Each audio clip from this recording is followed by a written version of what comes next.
ప్రార్థన చేసుకుందామండి. ప్రార్థించుకుందాం. సకల ఆశీర్వాదాలకు కారణభూతుడు అయిన మా తండ్రి, మీ ఉన్నతమైన ఘనమైన శ్రేష్టమైన నామానికి మీ ప్రియకుమారుడు మా అందరికీ లోకరక్షకుడైన క్రీస్తు వారి పేరట కృతజ్ఞతాస్తుతులు చెల్లిస్తూ ఉన్నాను తండ్రి. ఎన్నో విలువైన సంగతులు తండ్రి నీ పిల్లలకు వివరించడానికి సిద్ధపడుతుండగా సమయోచితమైన జ్ఞానాన్ని నాకు అనుగ్రహించండి. నీ పిల్లలు కేవలము వినేవారుగా ఉండి తమను తాము మోసపుచ్చుకొనకుండా విత్తబడుతున్న మాటలో ఉన్న సత్యాన్ని ప్రతి ఒక్కరును కూడా గ్రహించడానికి మంచి మనస్సును వారికి దయచేయండి. ఈ ఆరాధన ముగిసే వరకును కూడా ఎలాంటి అల్లరను ఆటంకమును లేకుండా మీరే మా అందరికీ తోడుగా ఉండి ఆదరించి నడిపించమని త్వరలో మా కొరకు రానయ్యున్న మా ప్రభువును మీ ప్రియకుమారుడైన క్రీస్తు యేసు వారి పరిశుద్ధమైన నామములో ఈ ప్రార్థన మనవలన్నీ కూడా అడిగి వేడుకొనుచున్నాము తండ్రి, ఆమేన్.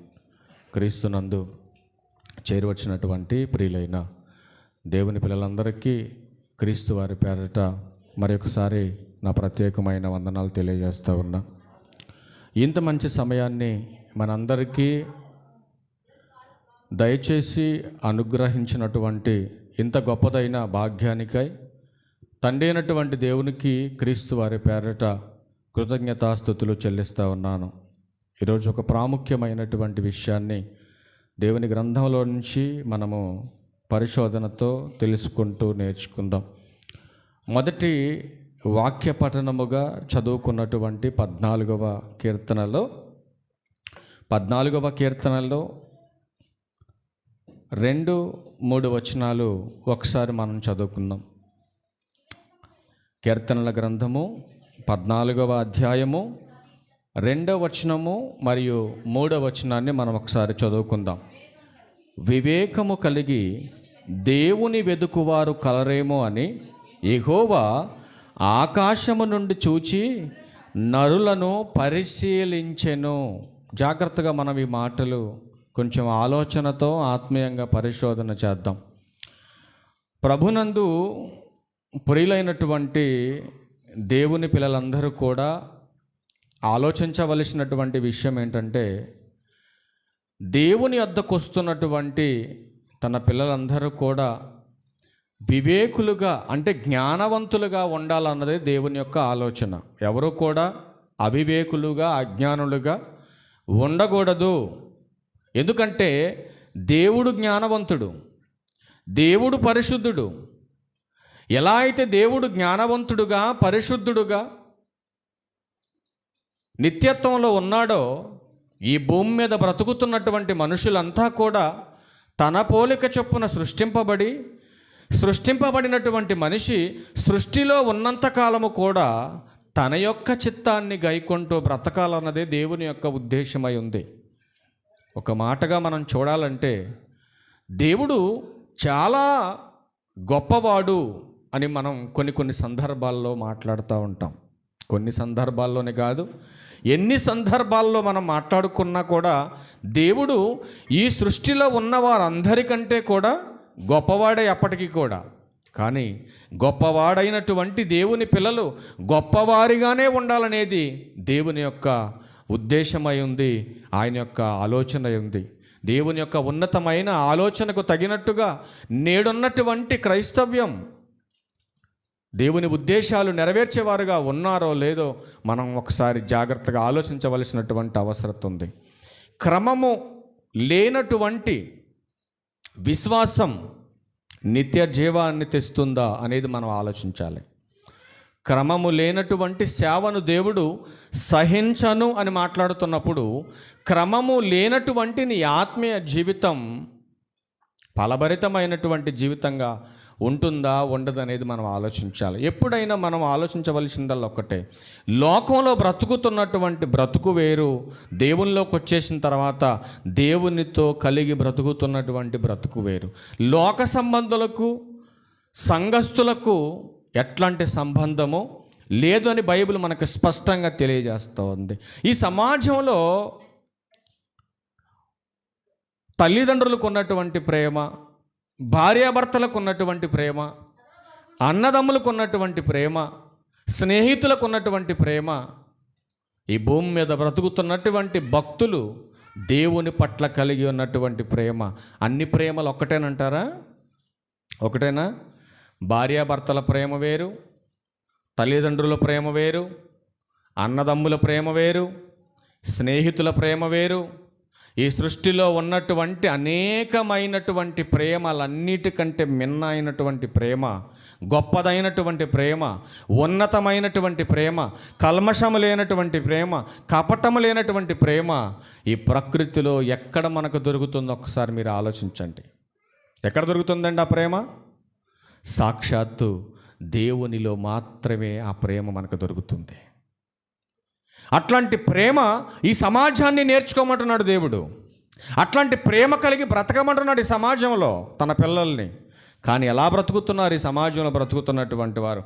ఒకసారి ఉదాహరణకు ఒక మాటను మనం జాగ్రత్తగా గ్రంథంలోకి వెళ్ళి చూడగలిగితే మార్కు సువార్త 12వ అధ్యాయం దగ్గరికి వెళ్దాం. ఒకసారి మార్కు సువార్త తీండి. ఒకసారి ఎట్లాంటి ప్రేమ కలిగి ఉండాలో బైబిల్ గ్రంథంలో మనకి స్పష్టతతో కూడినటువంటి కొన్ని మాటలు యేసుక్రీస్తు ప్రభువారు ఆనాడు సమాజంలో ఉన్న వారికి తెలియచేస్తూ ఆయన మాట్లాడుతున్నటువంటి మాట మనం జాగ్రత్తగా చూడగలిగితే మార్కు సువార్త 12వ అధ్యాయము కొంచెం జాగ్రత్తగా మనం ఆలోచించగలిగితే 31వ వచనం చూద్దాం. రెండవది అని రాయబడి ఉంది అక్కడ. రెండవది, నీవు నిన్ను వలె నీ పొరుగువానిని ప్రేమించవలనన్నది రెండవ ఆజ్ఞ. ఎలా ప్రేమించాలి? నిన్ను వలె నీ పొరుగువారిని ప్రేమించాలి. నువ్వుగా నువ్వు ఎలా ప్రేమించుకుంటావో నీ సాటి మనిషిని కూడా అలానే ప్రేమించాలి. నన్ను నేను ద్వేషించుకుంటున్నాను, అస్సలు నేను ప్రేమించుకోవట్లేదు అన్నోళ్ళు ఎవరన్నా చేతులు ఎత్తండి. నన్ను నేను అస్సలు ప్రేమించుకోవట్లేదు, నేను ద్వేషించుకుంటున్నానండి అన్నోళ్ళు ఎవరైనా ఉన్నారా? ఎవరు ఉండరు. ఉదయం లేచిన దగ్గర నుంచి రాత్రి పడుకునే వరకు నీ దేహం గూర్చి, నీ అవయవాలను గూర్చి ప్రతినిత్యము వాటిని చూస్తూ ఆనందపడుతూ నీ దేహాన్ని ప్రేమిస్తున్నటువంటి నీవు నీ సాటి మనిషిని కూడా అలాగే ప్రేమించాలనేది దేవుని యొక్క ఉద్దేశమై ఉంది. కింద వచనం దగ్గరికి వెళ్తే 33 అంటాడు కదా, పూర్ణ హృదయముతోనూ, పూర్ణ వివేకముతోనూ, పూర్ణ బలముతోనూ ఆయనను ప్రేమించుటయు, ఒకడు తన్నవలే తన పొరుగువాన్ని ప్రేమించుటయు సర్వాంగ హోమములన్నిటికంటే, జాగ్రత్తగా వినాలి ఈ మాట, సర్వాంగ హోమములన్నిటికంటే, చదువమ్మా, బలముల కంటేను అధికమని ఆయనతో చెప్పెను. చూసారండి, ప్రేమ లేకుండా ప్రార్థన చేస్తే ఉపయోగం లేదు. ప్రేమ లేకుండా మందిరానికి వచ్చి పాటలు పాడితే ఉపయోగం లేదు. ప్రేమ లేకుండా సువార్త ప్రకటిస్తే ఉపయోగం లేదు. అసలు ప్రేమ లేకుండా ప్రభు పనికి నువ్వు పనికిరావు. అర్థమైంది? ఒక మాటలో చెప్పాలంటే ప్రేమ లేకుండా ప్రభు పనిలో నువ్వు పనికిరావు, అంతే. ఇంకా అందుకే ఒక చిన్న టైటిల్తో ఒక పెద్ద విషయాన్ని మనం ఈరోజు నేర్చుకుందాం. యేసుక్రీస్తు ప్రభు వారిని గూర్చి అపోస్తలుడైన పౌలు గారు ఎఫెసీ సంఘానికి పత్రిక రాస్తూ, క్రీస్తు వలె ఉండాలి సంఘమా. ఎప్పుడైతే క్రీస్తులోకి బాప్తీసం పొంది క్రీస్తును ధరించారో, క్రీస్తును ధరించినటువంటి క్రైస్తవులంతా కూడా క్రీస్తు వలె ఉండుట కొరకు సత్యమును నేర్చుకునే ప్రతి ఒక్కరూ, సత్యమును అనుసరించే ప్రతి ఒక్కరూ, సత్యమందు ప్రతిష్ఠ చేయబడిన ప్రతి ఒక్కరూ క్రీస్తు వలె ఎదగాలి, క్రీస్తు వలె ప్రేమ తత్వము కలిగి సమాజంలో బ్రతకాలి. అందుకే ఎఫెసీయులకు రాసిన పత్రిక 4వ అధ్యాయం 15వ వచనములో యేసుక్రీస్తు ప్రభువారిని గూర్చి సంఘానికి పౌలు గారు ఆనాడు ఏం చెబుతున్నాడో ఈనాడు మనం ఏం నేర్చుకోవాలో దీన్ని బట్టి చూడగలిగితే, ప్రేమ కలిగి సత్యము చెప్పుచు క్రీస్తు వలె ఉండుటకు మనము అన్ని విషయాలలో, ఏ విషయాల్లో? అన్ని విషయాలలో ప్రేమ కలిగి మనం పనిచేయాలి.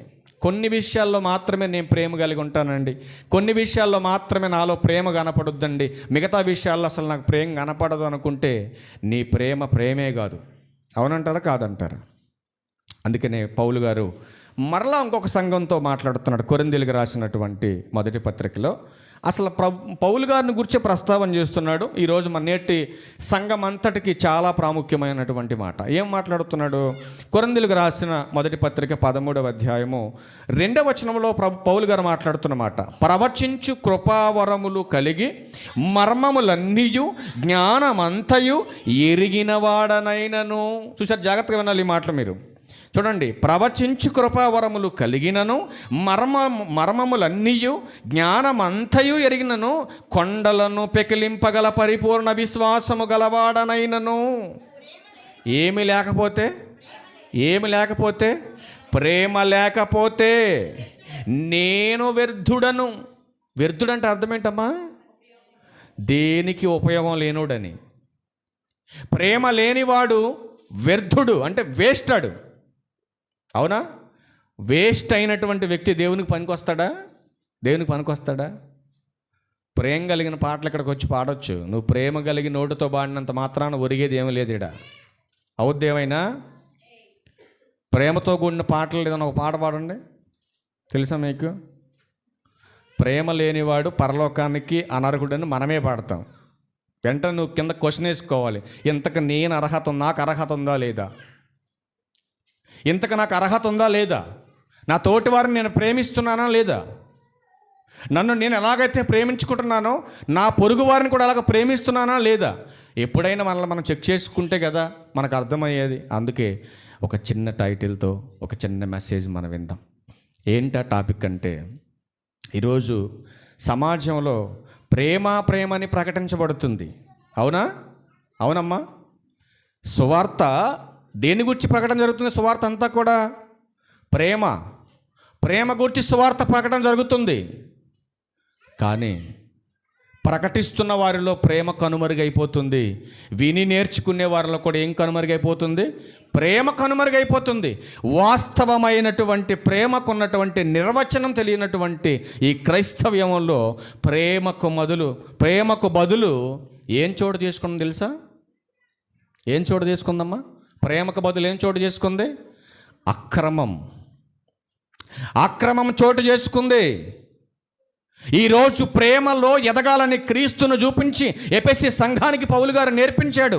ఈనాడు మీకు నేర్పిస్తుంది ఏంటంటే, ప్రేమ కనుమరుగైపోయింది, అక్రమం విస్తరించిపోతుంది సంఘాల్లో. ఎక్కడుంది ప్రేమ?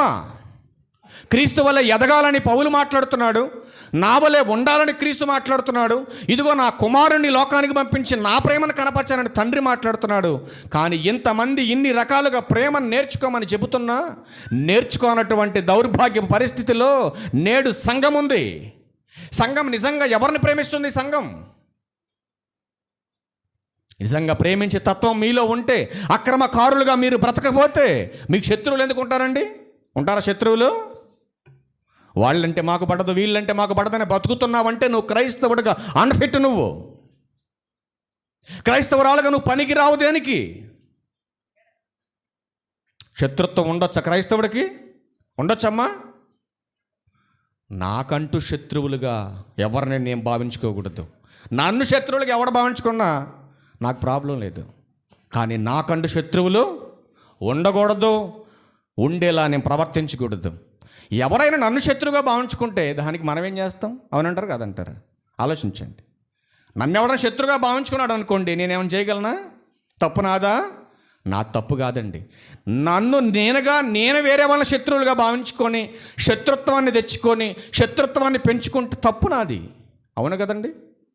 అది లేఖన విరుద్ధం. అందుకే అంటున్నాడు, విస్తరిస్తున్న అక్రమం, చల్లారిపోతున్న మనిషి ప్రేమ. కనపడుతుందా ప్రేమ? ఉందండి ప్రేమ? క్రైస్తవ కుటుంబాల్లో ఉందా ప్రేమ? ఈనాడు క్రైస్తవ కుటుంబాల్లో కనపడుతున్నటువంటిది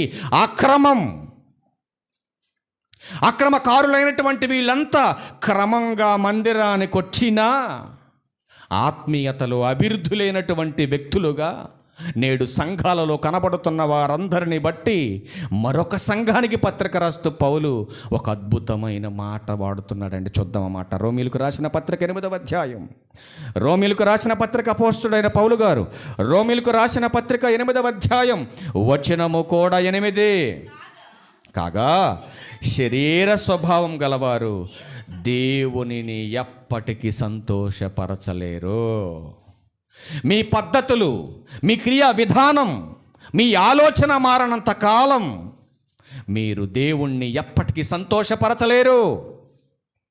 మరి ఎప్పటికీ దేవుణ్ణి మనం సంతోషపరచగలం? ఎలా? మందిరానికి నడిపించగలిగితే, దేవునితో నడవగలిగితే మనము దేవుని సంతోషపరచగలం. ఇదే అధ్యాయం 14 వచనం చూడండి. దేవుని ఆత్మ చేత ఎందరు నడిపించబడుదురో వారందరూ దేవుని పిల్లలై ఉంటారు. దేవుని ఆత్మ చేత నడిపించబడాలి. దేవుని ఆత్మ చేత నడిపించబడే వాడిలో ఉన్నటువంటి ప్రేమ, అది చిరకాలం శాశ్వతమైనటువంటి ప్రేమ. అది సహిస్తుంది, అది భరిస్తుంది. కానీ అక్రమకారులుగా మారిపోయినటువంటి సమాజంలో ఉన్నటువంటి ప్రేమ, అది స్వార్థపూరితమైనటువంటి ప్రేమ, నటిస్తున్నటువంటి ప్రేమ, వేషధారణతో కూడినటువంటి ప్రేమ, అది మాయతో కూడినటువంటి ప్రేమ. వాళ్ళ అవసరాలు తీర్చుకునేంత వరకును కూడా నీ ముందు నటిస్తారు వాళ్ళు. అట్లాంటి నటనతో కూడినటువంటి ప్రేమను కనపరిచినటువంటి స్వభావం ఆ అపవాదిలో మనకు కనపడుతుంది. అందుకే దేవుడు అంటున్నాడు కదా, అసలు ఎవరికి నా యొద్ద చోటు లేదు. మీకు తెలుసా? దేవుడు అడుగుతున్న మాట అండి. నా యొద్ద ఎవరికి చోట్లేదో మీకు తెలుసా? మీరు అనుకుంటున్నారు మేమందరం మందిరానికి వచ్చాం కాబట్టి మేమందరం పరలోకానికి వెళ్ళిపోతామని మీరు అనుకుంటున్నారు. కానీ దేవుడు అంటున్నాడు కదా, అసలు నా యొద్ద నివసించేవారెవరో మీకు తెలుసా? నా యొద్దకు వచ్చేవారెవరో మీకు తెలుసా అని మాట్లాడుతూ ఒక చక్కటి మాట తెలియజేస్తున్నాడు. కీర్తన గ్రంథం దగ్గరికి వెళ్దాం మనం. కీర్తనల గ్రంథం చూడండి. దేవుని సన్నిధిలో నిలవగలిగేవారెవరో మనం చూద్దాం కొన్ని మాటలు. కీర్తనల గ్రంథం 5వ అధ్యాయం 4 నుంచి చూద్దాం. 4 నుంచి, నీవు దుష్టత్వమును చూచి ఆనందించు దేవుడవు కావు. దుష్టత్వం అంటే అక్రమం. అక్రమం అంటే క్రమమైందనా, న్యాయమైనదనా, మంచిదనా? అక్రమం అంటే అర్థం ఏంటి? చెడ్డది, సమస్యను క్రియేట్ చేసేది, పాపానికి మూలమైనటువంటిది. అందుకంటున్నాడు, నీవు దుష్టత్వమును చూసి ఆనందించు దేవుడవు కావు, చెడుతనమునకు నీ యొద్ద చోటే లేదు. డాంభికులు నీ సన్నిధిని అస్సలు నిలబడలేరు. డాంభికులు అంటే లోపల అక్రమం నింపుకొని పైకి ప్రేమగా కళ్ళబొల్లి కబుర్లు చెప్పోళ్ళు. అసలు ఎంత ప్రేమ వలకపోతారో మన కళ్ళ ముందు, ఎంత ప్రేమగా నటిస్తారో మనతో మాట్లాడుతూ, లోపల మాత్రం కపటం, అక్రమంతో నిండుకున్నారు ఇల్లు. ఎట్లాంటి మోసపూరితమైనటువంటి వారి గురించి ఆయన మరొక మాట మాట్లాడుతున్నాడు. ఇదే కీర్తనల గ్రంథం 6వ అధ్యాయం. కీర్తనల గ్రంథం 6వ అధ్యాయం 8వ వచనం. యెహోవా నా రోదన ధ్వని విని ఉన్నాడు. పాపము చేయువారులారా మీరందరూ నా యొద్ద నుండి వెళ్ళిపోండి. ఏమన్నాడు దేవుడు? అక్రమం చేస్తున్న వారులారా నా దగ్గర నుంచి వెళ్ళిపోండి. ఎక్కడో విన్నట్టుంది కదా ఈ మాట. అక్రమము చేయువారులారా నా యొద్ద నుండి పోండి. మత్తయి సువార్త 7వ అధ్యాయం తీయండి ఒకసారి, బాగుంటుంది అన్నమాట. మత్తయి సువార్త 7వ అధ్యాయం 23 చూడండి. మత్తయి సువార్త 7వ అధ్యాయం 23 చదువునానా. అప్పుడు నేను, ఏమంటున్నారండి యేసుక్రీస్తు ప్రభువారు? అప్పుడు నేను మిమ్మును ఎన్నడనూ ఎరగను. ఇదేంటి ప్రభువారు, రోజు ప్రార్థన చేసేగా, నేను రోజు పాటలు పాడేవాడిని కదా, నేను మందిరానికి వచ్చి నీకోసం ఎన్ని ఉపవాసాలు చేశాను, ఎన్ని దినాలు మందిరానికి వచ్చాను, ఎన్ని కానుకలు ఇచ్చాను, నీ పనిలో 24 గంటలు నీ పని మీద తిరిగాను కదా, ఇదేంటి ప్రభు అని నేను తెలియదు అంటావేంటి నువ్వు? ఎందుకండి ప్రభు అలా అంటున్నాడు? ప్రతిరోజు మీతో తిరిగే వాళ్ళని కొన్ని రోజులు ఊరు వెళ్ళి వచ్చిన తర్వాత, బాబు నువ్వెవరో మాకు తెలియదు, అవతలకు బా అంటే ఎలా ఉంటుంది? అడిగి ఎలా ఉంటుందమ్మా? చాలా బాధేస్తుంది. అదే ప్రస్తావన ఇక్కడ ప్రభువారు చేస్తున్నాడు. ఏమంటున్నాడు ఆయన? అక్రమము చేయువారులారా. ఏం చేశారండి వీళ్ళు? ఎందుకు తెలియదు అంటున్నాడు ప్రభువారు వెళ్ళి. మీరు చేసింది క్రమం కాదు, అక్రమం చేశారు మీరు. కాబట్టి నా యొద్ద నుండి పోండని వారితో చెప్పాడు. ఏంటండి వీళ్ళు చేసిన అక్రమం? ఏమండి వీళ్ళు చేసిన అక్రమం ఏంటి? దొంగతనాలు చేశారా? ఏమైనా వ్యభిచారాలు చేశారా? ఎవరిదైనా దోచుకున్నారు ఇల్లు? నరహత్య ఏమైనా చేశారా? ఏం చేశారని? అక్రమం చేయవారులారా, మీకు పరలోకంలో చోటు లేదు, నా దగ్గరకు రావడానికి వీల్లేదు, మీరు ఆరణగ్నిలోకి వెళ్ళిపోండి అని చెబుతున్నాడు ప్రభువారు ఇక్కడ. ఏం చేశారని అక్రమకారులుగా పోల్చాడాలని? పైన 21 దగ్గరికి వెళ్ళండి, 21 దగ్గరికి వెళ్ళండి, పైకి చూడండి. అంటున్నాడు, ప్రభువా ప్రభువా అని నన్ను పిలుచు ప్రతివాడు పరలోక రాజ్యములో ప్రవేశింపడు గాని. చూసారు ఏం మాట్లాడుతున్నాడు? ప్రభువా ప్రభు అని పదే పదే గొంతె తరిస్తే ఉపయోగం లేదు. ప్రభువా ప్రభు అని ప్రార్థన చేస్తే ఉపయోగం లేదు. మరి ఏం చేయాలి చెబుతున్నాడు చూడండి. పరలోకమందున్న నా తండ్రి చిత్త ప్రకారము చేయువాడే. అంటే తండ్రి పని చేయటానికి ఒక ప్రాసెస్ ఉంది. తండ్రి యొక్క చిత్తాన్ని నెరవేర్చడానికి ఆయన యొక్క చట్టం ఒకటి ఉంది. దానిని అనుసరించే మనం చేయాలి. మనకు నచ్చింది, మనకు వచ్చింది, ఈ సమాజం ఇష్టపడుతున్నది, ఈ సమాజాన్ని సంతోషపరిచేది ఎవడైనా చేస్తే ప్రభు అంటున్నాడు, నాతో ఉండటానికి మీకు వీల్లేదు, నా యొద్దకు రావటానికి మీకు పర్మిషన్ లేదు, వెళ్ళిపోండి, మీరు ఉండటానికి వీల్లేదు. నా తండ్రి ఇష్టాన్ని నెరవేర్చనటువంటి వాడు పరలోకములో నిత్యత్వములో ఉండటానికి వీల్లేదు, వెళ్ళిపోండి. అందుకే వాళ్ళని అంటున్నాడు, అక్రమకారులైన మీరు నా యొద్ద ఉండటానికి వీల్లేదు, వెళ్ళిపోండి. ఎందుకు ఈ సమాజంలో ప్రేమ చల్లారిపోతుంది? ఎందుకు ఈ సమాజంలో అక్రమం విస్తరించిపోతుంది? ఎటు చూసినా ప్రార్థనలే, ఎక్కడ చూసినా మందిరాలే, కానీ సమాజంలో ప్రేమ కనపడట్లేదు. క్రీస్తు చూపిన ప్రేమ ఉందా? నేటి క్రైస్తవంలో ప్రేమ. అన్యజనుల గురించి మనకు వద్దండి. నిజంగా వాస్తవంగా చూస్తే కొన్ని సందర్భాల్లో క్రైస్తవుల మీద వాళ్ళే గొప్పవాళ్ళు కనపడుతున్నారండి. కొన్ని సందర్భాల్లో ప్రతి నిత్యము వాక్యము నేర్చుకుంటున్నా, మందిరానికి వెళుతున్నా, పరిశుద్ధులుగా నీతిమంతులుగా బ్రతకమని గ్రంథం హెచ్చరిస్తున్నా, నీతిహీనులుగా, బుద్ధిహీనులుగా, అవివేకులుగా ఈ సమాజంలో ప్రభువుకి అవమానం తీసుకొచ్చేవారుగా బ్రతుకుతున్నారే కానీ దేవుడు చెప్పినట్టుగా బ్రతకట్లేదు. ప్రేమతత్వం కనబడట్లేదు. అందుకే అంటున్నాడు, ఎందుకు ఈ సమాజంలో ప్రేమ చల్లారిపోతుంది? చూద్దాం ఒకసారి. మత్తయి సువార్త 24వ అధ్యాయం 12వ వచనం చూడండి. మత్తయి సువార్త 24వ అధ్యాయం 12వ వచనం. ఎందుకు ప్రేమ చల్లారిపోతుందో చూడండి. ఏమి విస్తరిస్తుంది? ఏం విస్తరిస్తుంది? అక్రమం విస్తరించుట చేత అనేకుల ప్రేమ ఏమారిపోయింది? చల్లారిపోయింది. ఏం విస్తరించి ఏం చంపింది? ఏది విస్తరించి దేన్ని అంతం చేస్తుంది? అక్రమం విస్తరించిపోతుంది, ప్రేమ చల్లారిపోతూ ఉంది. అక్రమం విస్తరించటానికి మూలమేంటి? జాగ్రత్తగా మనం విందాం. అక్రమం విస్తరించటానికి మూలమేంటి? జాగ్రత్తగా వినాలి మీరు. అక్రమం విస్తరించటానికి, ప్రేమ చల్లారిపోవటానికి కారణమేంటి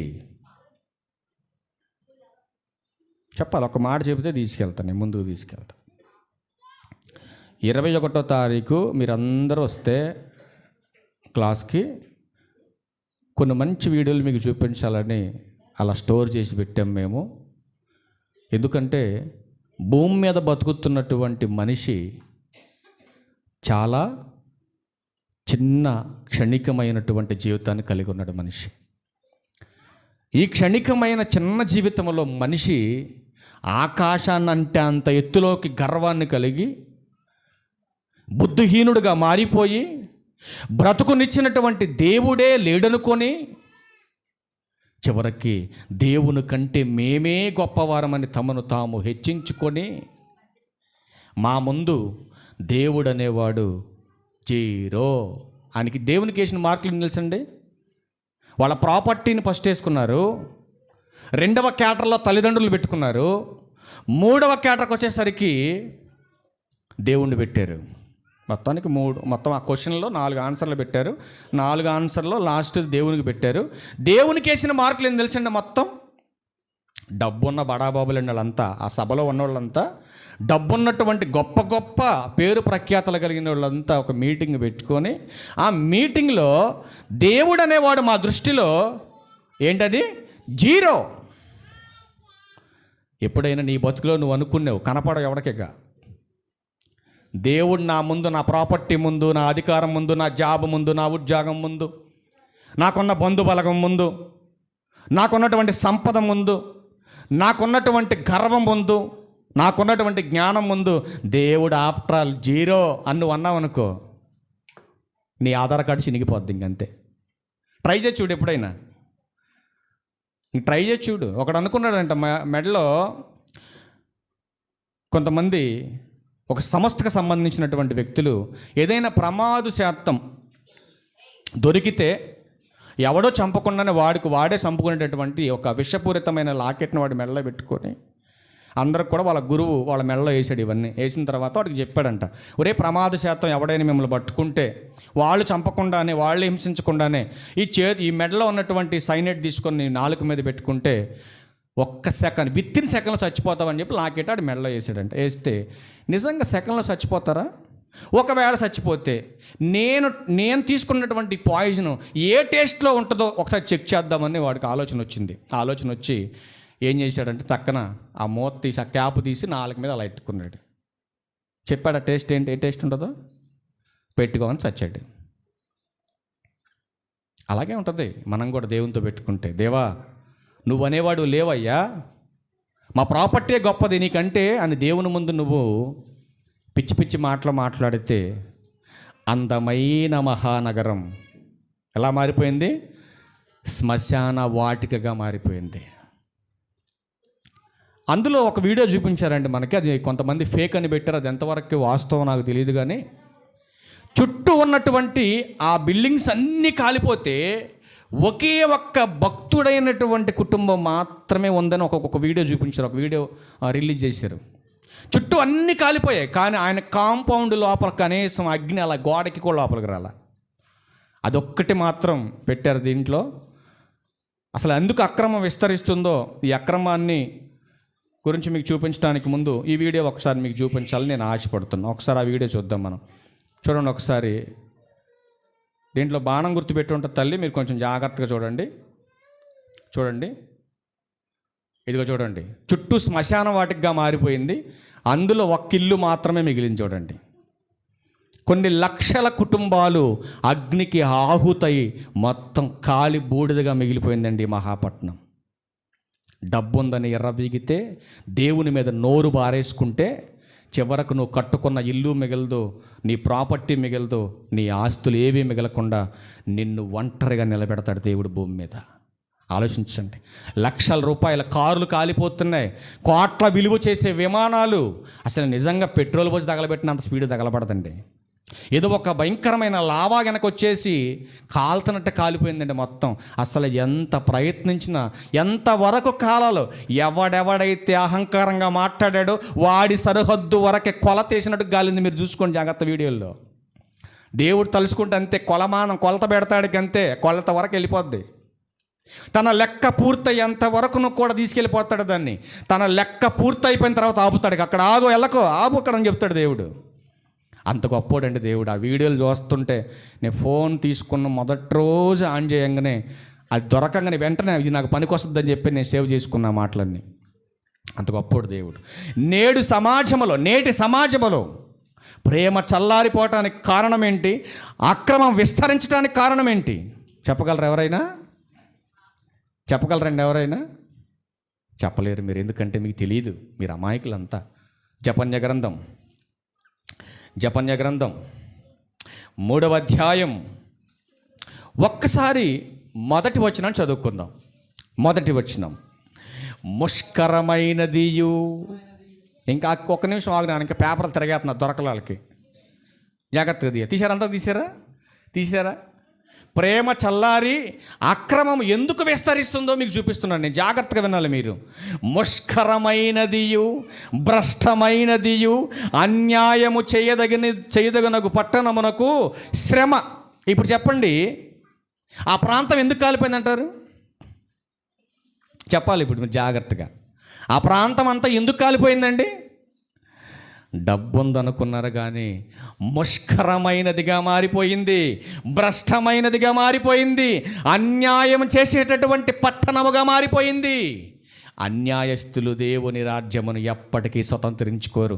ఇట్లాంటి పాపిష్టోళ్ళకి చెప్పినా ఎనరో, ఇట్లాంటి పాపిష్టోళ్ళకి సువార్త చెప్పినా అర్థం కాదు. ఎందుకు పనికి మళ్ళీ అనుకున్నాడు, అంతే కూరిపించాడంత అగ్ని.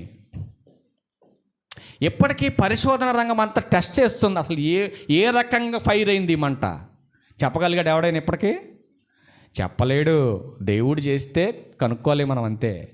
అదే మనిషి చేశాడు అనుకోండి, ఏ సీసీ కెమెరాల్లోనో ఎవడకంటనో ఏదో ఒక పరిశోధనలో పలానా మనిషి చేశాడని తెలుస్తుంది.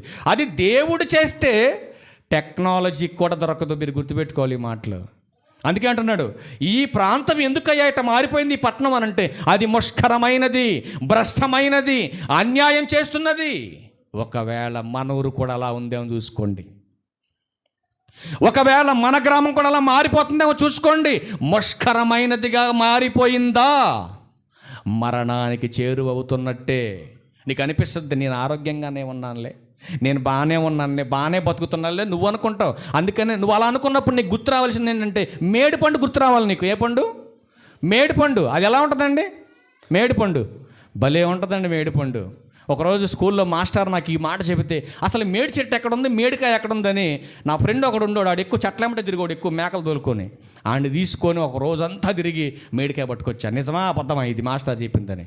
నిజంగానే ఇంటికి పట్టుకొచ్చి ప్రత్యేకంగా చక్కగా కూర్చొని దాని దగ్గర కూర్చొని చుట్టూ తీసుకొని దాన్ని పగలగొట్టా. మరి అప్పుడు ఈ ఫోన్లు లేవు, టెక్నాలజీ లేదు కండి, లేదా చక్క వీడియో తీసుకున్నాడు నేను. ఆ మేడిపండు పగలగొట్టగానే టక్కుమని పగలు తీయగానే లోపలే ఉన్నాయి పురుగులు. ఇంత అందమైన పెంకు కలిగినటువంటి ఆకారం అనేటటువంటి నివాసంలో పురిగట్టెళ్ళింది లోపలికి. ఇది మళ్ళీ మెయిన్ పాయింట్. అప్పుడు ఆలోచించారు, ఇది కింద పడిపోయింది కదరా, ఒకవేళ పురుగులు చెట్టు మీద కోసుకొద్దాం, చెట్టు మీద కోసుకొస్తే అప్పుడు తెలిసింది కదా అని చెప్పేసి ఇంటికి పట్టుకొచ్చి దాన్ని చాలా జాగ్రత్తగా పైనంతా గీరి, ఏమైనా బొక్కలు ఉండేమో లోపల డౌటు, ఒకవేళ బొక్కలు ఇట్టుకొని లోనకి వెళ్ళి ఏమో పురుగులు అని చెప్పేసి కాయంతా శుభ్రంగా దూడ్చినా కూడా ఎక్కడ కనపడలేదు, ఒక్క బెజ్జిం కూడా కనపడలేదు నాకు. అప్పుడు అన్నాడు కదా మా నాన్న, అది బెజ్జిం పెట్టుకొని లోపలికి వెళ్ళిన పురుగులు కాదురా, చెట్టు తయారవుతున్నప్పుడే దేవుడు తయారు చేశాడు అందులో అని చెప్పి మా నాన్న వాక్యం తెలిపిన బలి చెప్పాడు నాకు ఆ రోజు. అందుకే ఈరోజు మీకు చెప్తున్నా, దేవుడు తయారు చేశాడు ఆ పురుగుల లోపల అన్నట్టు. మనం కూడా అంతే, పైకి మాత్రం బ్రహ్మాండంగా బతుకుతున్నావులే అనుకుంటాం, బ్రహ్మాండంగా ఉన్నవాళ్ళే అనుకుంటాం మనం. కానీ బ్రతుకులో దేవుణ్ణి గూర్చిన ఆలోచన లేకపోతే, దేవుని గూర్చిన ప్రేమ మనలో లేకపోతే, అక్రమకారులుగా మనం మారిపోతే అవసరమా మనకి బతుకు ఈ భూమి మీద? ఆలోచించండి. ప్రేమతత్వం మనలో ఉండాలి. క్రైస్తవుడు అంటే ఏం కలిగిన వాడు? ప్రేమ కలిగిన వాడు. క్రైస్తవుడు అంటేనే ప్రేమ కలిగిన వాడు. కష్టం నీ వాకిటికి వచ్చినా, నీ దేహానికి వచ్చినా ప్రేమనే చూపించాలి కానీ పగను, ద్వేషాన్ని చూపించకూడదండి. అట్లాంటి తత్వం నీలో ఉండాలని, ఇదిగో క్రీస్తు వలె మనం అన్ని విషయాల్లో ఎదగాలి. క్రీస్తు వలె ఉండుటకు మనం అన్ని విషయాల్లో ఎదగాలి. అలా ఎదగనటువంటి ఏ పట్టణమైనా ముష్కరమైనదిగా మారిపోతే, భ్రష్టమైనదిగా మారిపోతే, ఒకనాడు సొదొమ గొమొర్రా పట్టణానికి పట్టినటువంటి గతి ఈనాడు మీ పట్టణానికి పట్టదని ఏంటి గ్యారంటీ? ఆలోచించండి.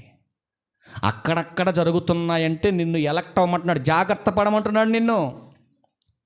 నీ దగ్గరకు రాకుండా చుట్టూ ఉన్న చోట జరిగిస్తూ నీకు జాగ్రత్త చెబుతున్నాడంటే నిన్ను ప్రేమిస్తున్నాడు ఆయన, నిన్ను ఇష్టపడుతున్నాడు ఆయన, అందుకే నిన్ను హెచ్చరిస్తున్నాడు. అదే నీ ఇంటి దగ్గరకు వస్తే, అదే పరిస్థితి నీ ఫ్యామిలీకి వస్తే ఆలోచించండి ఒక్కసారి. అందుకే అంటున్నాడు, నెక్స్ట్ 5వ వచనం దగ్గరికి వెళ్ళమ్మా, అదే అధ్యాయం. అయితే న్యాయము తీర్చు యెహోవా దాని మధ్య ఉన్నాడు. చూసారండి, దేవుడు ఎక్కడైనా ఉంటాడు, మన మధ్య లేడనుకుంటున్నారా మీరు? వింటున్నాడు ఆయన, చూస్తున్నాడు ఆయన. ఎవరు ముసుకేసుకొని పరిశుద్ధంగా ఉన్నారో, ముసుకేసుకొని మనిషి మాత్రం మీద కూర్చొని నీ మనసు ఎక్కడెక్కడ తిరుగుతుందో, నీ మనసు దేని మీద ఉందో, నువ్వు దేని గురించి ఆలోచిస్తున్నావో, నీ లెక్కలన్నీ తేల్చోడు నీ ఇంకా చూస్తున్నాడు. మరి అది చూడాలా? అవునంటారు, అబద్ధం అంటారు? ఇది మీ అందరికీ నమ్మకం కలిగించడానికి మరొక వాస్తవమైన మాట చూపిస్తే, ఇక్కడ ఏలు పెట్టండి, ఒక్కళ్ళు తీయండి. హెబ్రీలకు రాసిన పత్రిక వద్దాం మళ్ళీ ఇక్కడికి. హెబ్రీలకు రాసిన పత్రిక 10వ అధ్యాయం 21వ వచనం. దేవుని ఇంటి పైన మనకు గొప్ప యాజకుడు ఉన్నాడు. దేని మీద ఉన్నాడు ఆయన? ఇంటి మీద ఉండి చూస్తున్నాడు ఆయన. ఇంటి మీద ఉండి సంఘాన్ని చూస్తున్నాడు. సంఘమా నువ్వు ఒళ్ళు దగ్గర పెట్టుకొని ఉండు. ఏ మనసుతో వచ్చావు మందిరానికి? ఏ ఆలోచనతో వచ్చావు మందిరానికి? ఎవరి కొరకు వచ్చావు మందిరానికి? ఒక ఆయన పాటలు పాడేంతసేపు కూర్చున్నాడు మందిరంలో. వాక్యం స్టార్ట్ చేయగానే లేచి వెళ్ళిపోతున్నాడు. ఈడు వెళ్ళిన ఆడు, ఆడు వెళ్ళిన నీడు, ఒక 5-6 వెళ్ళిపోయారు బయటికి. తర్వాత నేను అడిగాను, అన్న ఏంటి ఇప్పుడు దాకా బాగానే కూర్చున్నారు, మళ్ళీ వెళ్ళిపోతున్నారు ఏంటి వాళ్ళు? ఒక టాయిలెట్ గట్టి వెళ్తున్నారు ఏంటనంటే, వాళ్ళు వచ్చేది ఓన్లీ పాటల కోసం వాళ్ళు వచ్చేది అన్నాడు. మరి వాక్యం వినరు వాళ్ళు? ఆ వాక్యం వినరు వాళ్ళు, వినరు. అసలు దేనికోసం వస్తున్నావు మందిరానికి? ప్రార్థనకి ప్రారంభం పాటలు ఎందుకు పాడతావు తెలుసమ్మా? ప్రార్థనకి ముందు పాటలు ఎందుకు పాడతారు? ప్రాముఖ్యమైన ఘట్టం రాబోతుంది. ఆ ఘట్టానికి అందరూ గ్యాదర్ అవ్వాలి, అందరూ సమకూర్చబడాలి. ఆ సమకూర్చబడేటటువంటి అనౌన్స్మెంటే ఈ పాటలు. అంటే పాటల ద్వారా మహిమ లేదంటే దేవునికి మహిమ ఉంది, కానీ పాటల కంటే ప్రాముఖ్యమైనటువంటి గొప్ప పని ఉంది. పాటల తర్వాత గొప్ప ప్రసంగం జరగబోతుంది, ఆత్మీయ విందు జరగబోతుంది, గొప్ప విందు. దానికి అందరూ గ్యాదర్ అవ్వటం కోసమే మైక్ అనే యంత్రం ద్వారా పిలుస్తున్నాడు పాటల ద్వారా దేవుడు. ఆ పాటలు విన్న ప్రతి ఒక్కడు పరిగెత్తుకొని ప్రార్థనకు రావాలి. ఆ ప్రార్థనలో పాల్గొని ప్రభువుని గుర్చిన మాటలు నేర్చుకోవాలి. అందుకే అంటున్నాడు, ఈ ముష్కరమైనటువంటి పట్టణములో దేవుడు, చూడండి ఆయన ఏమంటున్నాడు, దేవుడు చూడండి, ఆయన అక్రమము చేయువాడు కాడు, అనుదినము తప్పకుండా ఆయన న్యాయ విధులను బయలుపరచును, ఆయనకు రహస్యమైనది ఏదీ లేదు. అయినను, చూసారండి చాలా బాగుంటుంది మాట, అయినను నీతిహీనులు, ఏ హీనులు? నీతిహీనులు సిగ్గెరగరో. ఎన్నన్న చెప్పు సిగ్గులేని వాళ్ళకి. ఏమన్నా నిజంగా ఈ మాట అనొచ్చు అనకూడదు, కానీ పౌలు గారు సంఘాన్ని అన్నాడండి, కొందరికి ఏం లేదు, సిగ్గు లేదు. ఎందుకన్నాడు ఆ మాట? ఎందుకని అంటాడండి? సేవకుడు అసలు ఆ మాట అనొచ్చా? సిగ్గు ఉందంటారా నీకు అంటారా సేవకుడు? సేవకుని నోటుకుంట అలాంటి మాట వచ్చిందంటే సంఘం ఏదో చేస్తుంది, దేవునికి నచ్చింది. అందుకే అంటున్నాడు, నీతిహీనులు నీతిమంతులుగా చలామ నవ్వుతూ భక్తి పేరట దేవుని పిల్లలుగా పిలువబడుతున్నారు, కానీ వీళ్ళు నీతిహీనులు, వీళ్ళు సిగ్గెరగరు. ప్రేమను కనపరచవలసిన వారు అక్రమకారులుగా మారిపోయారు. నువ్వు చేస్తుంది తప్పని ఎవడన్నా హెచ్చరిస్తే సిగ్గు అసలు ఏమాత్రం లేదు. ఏంటమ్మా ప్రార్థన చేస్తున్న నోటితో ఏంటా మాటలో అన్నాం అనుకోండి, సిగ్గుపడుతున్నారా? సిగ్గు ఉన్నదైతే మాట్లాడదు, మరి ఉందా? లేదు. కాబట్టి వాళ్ళు నీతిహీనులు అంటున్నాడు దేవుడు. ఇదే అధ్యాయంలో మరొక మాట ఉంది చూడండి, చాలా బాగుంటుంది అన్నమాట. ఇదే అధ్యాయం ఒకసారి 7వ వచనం దగ్గరికి వెళ్ళి ఒకసారి. దాని విషయమై, దేని విషయమై? పట్టణం. ఆ పట్టణం విషయమై నా నిర్ణయమంతటి చొప్పున మీ నివాస స్థలము సర్వనాశము కాకుండానట్లు చెప్తున్నాడు దేవుడు. మీ ఇళ్ళు కాలిపోకుండా ఉండాలంటే, మీ ఒళ్ళు కాలిపోకుండా ఉండాలంటే, మీ సంపద కాలిపోకుండా ఉండాలంటే కొంచెం జాగ్రత్త నాన్న, మీ జాగ్రత్త అంటున్నాడు దేవుడు. నెక్స్ట్ మాట చూడండి ఏమంటారు, నా యందు భయభక్తులు కలిగి శిక్షకు లోబడుదురని నేననుకుంటుని కానీ వారి దుష్క్రియలు చేయుట యందు అత్యాశ. చూసారండి? మరి ఎట్లాంటి వాళ్ళు ఎందుకు ఉంచుతారండి భూమి మీద దేవుడు? చెప్పండి మీరు, ఎట్లాంటి వాళ్ళు ఉంచుతాడా? ఎందుకురా బాబు మూర్ఖులుగా ముష్కరులుగా మీరు మారిపోతారు? ఎందుకు దుర్మార్గులుగా మారిపోతారు? ప్రేమ కలిగి ఉండండి, ప్రకృతిలో హ్యాపీగా సంతోషంగా బతకండి. మీ నుంచి నేను ఏం కోరుకుంటున్నాను? నా యందు భయం భక్తి కలిగి ఉండండి రా అని దేవుడు అంటుంటే, అసలు అంతా చెబుతున్నా కూడా అత్యాశతో దేంతో? అత్యాశ. ఏమంటే ఆశ ఉండొచ్చు కానీ అత్యాశ ఉండొచ్చా? మనిషికి ఉండొచ్చా? ఆశ అనేది మనిషికి సహజం అది, కానీ అత్యాశ అనేది అత్యంత ప్రమాదకరమైనది అది. అందుకనే ఆశ ఉండొచ్చు కానీ అత్యాశ అనేది క్రైస్తవుడికి ఉండటానికి వీల్లేదు. కానీ దేవుడు ఏమంటున్నాడంటే, అత్యాశ కలిగి వాళ్ళు ఏం చేస్తున్నారంటున్నాడు దేవుడు ఇక్కడ? దుష్క్రియలు చేస్తున్నారు. ఎట్లాంటి దుష్క్రియలు చేస్తున్న వారందరినీ కూడా దేవుడు కఠినమైనటువంటి శిక్షలు విధించబోతున్నాడు. ఇట్లాంటి అత్యాశకు లోనై నీతిహీనులుగా మారిపోయి అక్రమకారులుగా దేవుణ్ణి విసర్జిస్తే దేవుడు అంటున్నాడు కదా, నాశనం, మీకు నాశనం. ఏంటి నాశనం చేస్తాడు దేవుడు? చూద్దాం ఒకసారి. యెషయా గ్రంథం 1వ అధ్యాయం యెషయా గ్రంథం 1వ అధ్యాయం 28వ వచనం. అతిక్రమము చేయువారును పాపులను నిశేషముగా నాశనమగుదురు, యెహోవాను విసర్జించువాడు ఏమవుతాడు? చచ్చిపోతాడు. కనపడ్డాక ఎప్పుడైతే ప్రేమ చల్లారిపోతుందో, అక్రమము విస్తరించిపోతుందో, అక్రమం విస్తరించి అత్యాశకు లోనైన వాడు దేవుణ్ణి విసర్జించేస్తాడు, దేవుణ్ణి పక్కన పెడతాడు, దేవునితో మాకు పని లేదని చెబుతాడు, అసలు దేవుడే లేడని మాట్లాడతాడు. వాడు దేవుడు లేడని కొవ్వు పట్టిన మాటలు మాట్లాడితే దేవుడు అంటున్నాడు, నీ నాశనానికి నువ్వే కారకుడు అంటున్నాడు దేవుడు. నీ నాశనానికి నువ్వే కారకుడివి. అక్రమం చేసేవారు మీ కళ్ళకు కనబడితే దేవుడు చెబుతున్న మాట ఏంటంటే, ఒక్కసారి హెచ్చరించండి వాళ్ళని, ఒకసారి గద్దించండి అలాంటి వాళ్ళని. అక్రమకారులుగా మారిపోయినటువంటి సేవకులైనా విశ్వాసులైనా ఎవరైనా దేవుని కుటుంబంలో అలాంటి వారు ఉంటే ఒక్కసారి హెచ్చరించండి వాళ్ళని, మందలించండి ఒకసారి వాళ్ళని. చూద్దాం ఒకసారి పౌలు గారు రాసినటువంటి తెస్సలోనికకు రాసినటువంటి మొదటి పత్రిక. అపోస్తుడైన పౌలు గారు తెస్సలోనిక సంఘానికి మొదటి పత్రిక రాస్తూ 5వ అధ్యాయం 14వ వచనంలో ఒక మాట మాట్లాడుతున్నా. చూద్దాం ఒకసారి. హెచ్చరించండి వాళ్ళు అంటున్నాడు ఆయన. చదువునానా? సహోదరులారా, మేము మీకు బోధించినది ఏమనగా, అక్రమముగా నడుచుకొని వారికి బుద్ధి చెప్పండి, ధైర్యము చెడిన వారిని ధైర్యపరచండి, బలహీనులకు ఓతనివ్వండి. అందరి ఎడల ఏం కలిగి ఉండాలి? అందరి ఎడల దీర్ఘశాంతము కలిగి ఉండాలి. ఉందండి దీర్ఘశాంతం. దీర్ఘశాంతం అంటే అర్థం ఏంటమ్మా? దీర్ఘశాంతం అంటే అర్థం ఏంటి? దీర్ఘశాంతం అంటే అర్థం ఏంటని? దీర్ఘశాంతం అంటే అర్థం ఏంటి? ఒకవేళ పొరపాటున మీ అత్తగారు ఈ పనికి మాలింది మా కుటుంబంలోకి ఎందుకు వచ్చింది అందనుకోండి, అనుకుందాం పొరపాటున. అప్పుడు ఆ విషయంలో నువ్వేం చేయాలి? ఏం చేయాలి? ఏం చేయాలమ్మా? అక్రమంగా మాట్లాడేవనుకో, నీలో దేవుని ప్రేమ లేనట్టు. ప్రతి మనుషునితో ఎలా ఉండాలని చెబుతున్నాడు? దీర్ఘశాంతము కలిగి ఉండాలి. ఒకవేళ కోపంతో ఎవరైనా నీ మీద మాట్లాడినా, కోపంతో నోరు బారేసుకున్నా నువ్వేం చేయాలి? దీర్ఘశాంతము వహించాలి. దీర్ఘశాంతం అంటే ఈ ఒక్కరోజనే కాదు, ఆదివారం మాత్రం క్షమిస్తానండి, సోమవారం నుంచి శనివారం దాకా అస్సలు నేను క్షమించను అనుకోవడం కాదు ఇది. దీర్ఘశాంతం అంటే నువ్వు చచ్చిపోయేదాకా నీతోనే ట్రావెల్ చేస్తుంది అది. అవునా కాదా?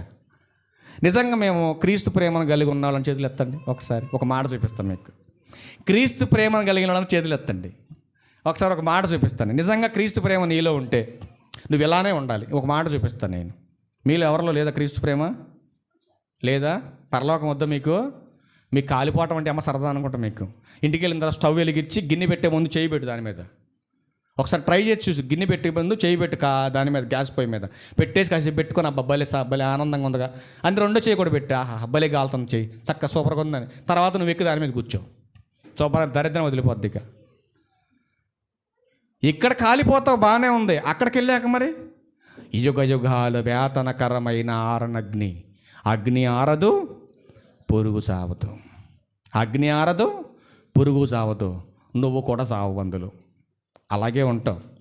నిత్యత్వములోనికి వెళ్ళకుండా నిత్య నరకానికి వెళ్ళాలని నువ్వు ఆశపడుతున్నావా? అయితే క్రీస్తు ప్రేమ నీలో ఉంటే నిత్యత్వం, అక్రమము నీలో ఉంటే నిత్య నరకం. ఏది కావాలి మీకు? ఏది కావాలి మీకు? నువ్వెన్నన్నా చెప్పు, క్రీస్తు ప్రేమలో ఉన్నట్టు నటిస్తాం, అక్రమంలోనే మేము విస్తరిస్తాం. అదేనా మా టార్గెట్? అయితే దేవుడు ఒక మాట చెబుతున్నాడు ఈ మధ్యాహ్న కాల సమయంలో. యెహెజ్కేలు గ్రంథం 18వ అధ్యాయం చూడు, ముగించేసుకుందాం ఇక. యెహెజ్కేలు గ్రంథం 18వ అధ్యాయం 30వ వచనం చూడండి, జాగ్రత్తగా వింటాలి. కాబట్టి ఇశ్రాయేలీయులారా, ఎవని ప్రవర్తనను బట్టి వానికి శిక్ష విధింతును, మనసు త్రిప్పుకొని మీ అక్రమములు మీకు శిక్షా కారణములు కాకుండానట్లు వాటన్నిటినీ ఏం చేయమన్నాడు? వాటన్నిటినీ విడిచిపెట్టండి. ఏంటండి ఇక్కడ యెహెజ్కేలు గారు ఇంత కఠినంగా మాట్లాడుతున్నాడు? మీరు చేస్తున్న అక్రమాలే మీకు శిక్ష విధిస్తాయి ఒకరోజు. మీరు చేస్తున్న తప్పులే ఒక్కరోజు మీరు శిక్షిస్తాయి అవన్నీ కూడా. అందుకనే యోబు భక్తుడు ఒక మాట మాట్లాడుతున్నారు, చాలా బాగుంటుంది. మీ క్రియలే మిమ్మల్ని శిక్షిస్తాయన్న మాట కోసం యోబు గారు ఒక మాట మాట్లాడుతున్నాడు. చూద్దాం ఒకసారి. యోబు గ్రంథం 4వ అధ్యాయం చూద్దాం. 8వ వచనం చూడండి ఒకసారి. యోబు గ్రంథం 4వ అధ్యాయం 8వ వచనంలో, నేను చూచినంత వరకు, జాగ్రత్తగా వినాలి, నేను చూచినంత వరకు అక్రమము దున్ని కీడును విత్తువారు దానినే కోయుదురు. ఇదే పదం మీకు అర్థమయ్యేటటువంటి పరిభాషలో పౌలు గారు గలతీ సంఘంతో మాట్లాడుతున్నారు. ఒకసారి గలతీ పత్రిక దగ్గరికి వెళ్ళండి. ఇదే పదాన్ని చక్కగా క్లారిటీ ఇచ్చాడు ఆయన అక్కడ. గలతీలకు రాసిన పత్రిక 6వ అధ్యాయం 7-8 వచనాలు చూడండి. ఏమంటాడు? మోసపోకుడి, దేవుడు వెక్కిరింపబడడు. మనుషుడు ఏమి విత్తునో ఆ పంటనే కదా కోస్తాడు. నువ్వు అక్రమాన్ని విత్తినవనుకో అక్రమానే పంట కోస్తావు. అదే కదా యేషుకేలు గ్రంథం చెప్పాడు, మీ అక్రమములే మీకు శిక్షా కారణం. నేను చూచినంత వరకు ఆ అక్రమం చేసినవాడు అంటే కత్తి పట్టినవాడు కత్తితోనే పోయాడు, బాంబును పట్టినవాడు బాంబుతోనే పోతాడు, మోసం చేసేవాడు మోసంతోనే పోతాడు, కొంపలు గుల్చేవాడు ఆడు కొంపై గుల్చుకుంటాడు, గొడవలు పెట్టేవాడు వాళ్ళ కుటుంబానికి కూడా గొడవలు పెట్టుకుంటాడు. అంతే కదండి. ఒక చిన్న ఒక మంచి మ్యాప్ ఒకటి చూసామండి ఒకరోజు మేము. చెట్లు కోస్తున్నాడు ఒకడు, మిషన్ తీసుకొని పైన చెట్టు మీద కూర్చొని, ఎవడైనా చెట్టుకి ఈ పక్కన కూర్చొని ఈ కొమ్మ కొయ్యాలి ఇట్ట. ఈడేం చేస్తానంటే ఈడు కింద ఉన్నటువంటి కొమ్మ మీద ఈడే కూర్చొని ఈడికి ఎదురు కూర్చొని కోసుకుంటున్నాడు. అదొక బొమ్మ. మరొకడు ఏం చేస్తున్నాడంటే ఒకడు పైన ఉన్నాడు, పైనుండి ఆ నెత్తి మీద ఉన్న కొమ్మ కోసుకుంటాడు. ఎవడైనా పైకి వెళ్ళి కింద కొమ్మ కోస్తాడు. ఎవడైనా ఈడు కింద కూర్చొని పైన ఉన్న కొమ్మ కోసుకుంటున్నాడు. ఎక్కడ పడుతుంది? కట్ అయితే ఆ నెత్తినే పడుద్ది. ఈడు కూర్చొని కోస్తున్నాడు, ఈడు ముడ్డు కింద ఈడే కోసుకుంటున్నాడు. కింద పడితే మక్కలు ఇరితే ఆడికి. అవునా? వీళ్ళు పైన కోస్తున్నాడు, ఒకటి కింద కోసుకుంటున్నాడు. కింద వాళ్ళు కోసిన తర్వాత కోసుకోవాలి. ఈడు ఒక మూర్ఖుడు అనమాట, కింద కూర్చొని ఈడు కోస్తున్నాడు. దీన్ని బట్టి ఈ కాన్సెప్ట్లో మీకు ఏం అర్థమైంది అనేదాన్ని కొటేషన్ పక్కన రాయాలన్నమాట. దీన్ని బట్టి చూస్తే ముగ్గురు మూర్ఖులే. ముగ్గురికి ఒక ప్లానింగ్ లేదు. ఎవడ చేసుకుంది వాణ్ణెత్తినే పడింది, ఎవడ చేసుకున్నది వాణ్ణెత్తినే పడింది. అప్పుడు పెద్దోళ్ళు చెబుతూ ఉంటారు, ఎవడ తీసుకున్న గోతులో, అందరికి అర్థమైంది ఈ మాట, ఎవడ తీసుకున్న గోతులో ఆడేవాడు. ప్రభువారు అన్నాడు కదా, పేతురు గారు టక్ మన కత్తి తీసి చక్క నరిగాడు. చెవు నరిగితే, పేతురు నీ కత్తిని వరలో పెట్టు అన్నాడు. పెట్టేమన్నాడు ప్రభువారు అక్కడ? ఏమన్నాడండి? కత్తి పట్టినవాడు కత్తితోనే పోతాడు, మోసం చేసేవాడు మోసం చేసి మోసపోయి చస్తాడు. అది చెప్తున్నాడు. మనుషుడా, ఏమి విత్తుదువో ఆ పంటే కోస్తాం. ఇప్పుడు మొన్న వరి నాటారు మీరు, గోధుమలు కోసిన చేతులు ఎత్తండి. ఏమ్మా, ఇప్పుడు మొక్కజొన్న నాటారు మీరు, ఇప్పుడు ఆ మొక్కజొన్న నుంచి ఏమొస్తాయి? మొక్కజొన్న పొత్తులు వస్తాయా? జొన్న సజ్జలు ఏమైనా వస్తాయా? రావు కదా. మరి శరీరాన్ని బట్టి విత్తితే నిత్యజీవం ఎలా వస్తుంది మీకు? శరీర సంబంధమైన ఆలోచనలతో మందిరానికి వస్తే పరలోకం ఎట్టెళ్తావు నువ్వు? ఆలోచించు ఒకసారి. శరీర సంబంధమైన ఆలోచనలతో మందిరానికి వస్తే ఆత్మ సంబంధమైన ఆశీర్వాదాలు నీ కుటుంబానికి ఎలా వస్తాయి? ఆలోచించు. అందుకే అంటాడు, మోసపోవద్దు, దేవుడు వెక్కిరింపబడడు. మనుషుడా, నువ్వేమైతే విత్తుతావో నీ పొలంలో అదే కదా కోస్తావు. ఈ చిన్న లాజిక్ నీకు అర్థమైతే, ప్రేమ అని చెప్పుకునే మనం, ప్రేమ అని పాడే మనం, ప్రేమ అని ప్రార్థన చేసే మనం అక్రమము లోపల పెట్టుకొని ప్రార్థన చేస్తే ఒరిగేది ఏంటో ఒకసారి ఆలోచించు. మరి అందుకే అంటున్నాడు, నీ అక్రమమే నీకు శిక్షా కారణం అంటున్నాడు. నీ అక్రమమే నీకు శిక్షా కారణం. అందుకే లాస్ట్కి ఒక్క మాట చూద్దాం, ఒక్క మాట. ప్రకటన గ్రంథం చాలా బాగుంటుంది ఈ మాట. ప్రకటన గ్రంథం చూడండి, ఎలా ఉండకూడదు, మనం ఉంటే ఎలా ఉండాలో ఒక క్లారిటీ ఇస్తున్నాడు, ఒక సంఘాన్ని కూర్చున్నటువంటి మాట. ప్రకటన గ్రంథం 2వ అధ్యాయము 24వ వచనం చూద్దాం ముందుగా. ప్రకటన గ్రంథం 2వ అధ్యాయం 4వ వచనం. అయినను మొదట నీకుండిన ప్రేమను నీవు వదిలితివని నేను నీ మీద తప్పు ఒకటి మోపవలసి ఉన్నది. చూసారా ఏం మాట్లాడుతున్నాడు దేవుడు?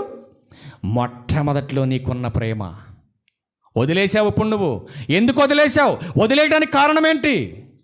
నీలో అక్రమం చోటు చేసుకుంది, ఏదో అక్రమ సంబంధమైనటువంటి లక్షణం నీలో చోటు చేసుకుంది కాబట్టి ప్రేమను చల్లారుస్తుంది. ఏంటా చల్లార్చేటటువంటి తత్వం? ఆలోచించి మరొక మాట చూడు. ఇదే ప్రకటన గ్రంథం 3వ అధ్యాయం 15-16 వచనాలు చదువుకొని మనం ముగించేసుకుందాం.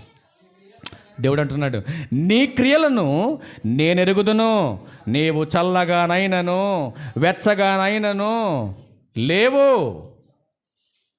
16 అంటాడు, నీ వెచ్చగానైనను చల్లగానైనను ఉండక నులివెచ్చగా ఉన్నావు గనుక నేను నిన్ను నా నోట నుండి ఉమ్మి వేయను ఉద్దేశించుచున్నాను.